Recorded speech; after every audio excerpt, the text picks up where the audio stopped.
ডিমের কালিয়া, কোরমা, অমলেট সবই তো খেয়েছেন। আজকের এই রেসিপিটা একবার অবশ্যই ট্রাই করুন। রুটি, পরোটা বা গরম ভাতে খেতে কিন্তু দারুণ লাগে। 4টে ডিম নিয়ে সামান্য গোলমরিচ আর স্বাদ মতো নুন দিয়ে এটাকে ফেটিয়ে নিয়েছি। ফেটিয়ে সর্ষের তেলে গ্রিস করা একটা টিফিন বক্সের মধ্যে ঢেলে দিয়ে ভাপে সেদ্ধ করে নেব।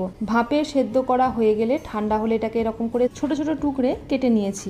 এরপর একটা কড়াইয়ের মধ্যে ছোট চামচের 2 চামচ সর্ষের তেল দিয়ে তার মধ্যে গোটা জিরে, পেঁয়াজ কুচি, আদা রসুন বাটা, জিরে গুঁড়ো, ধনে গুঁড়ো, লঙ্কার গুঁড়ো, স্বাদ মতো নুন, ধনেপাতা কুচি, টমেটো সস, আপনারা চাইলে কুচনো টমেটোও দিতে পারেন। সমস্ত কিছু দিয়ে এটাকে ভালো করে নাড়িয়ে চাড়িয়ে দেব একটু সামান্য জল দিয়ে। তারপর ডিমের টুকরোগুলো এখানে যোগ করেছি আর একদম শেষে সামান্য একটু চিনি দিয়েছি।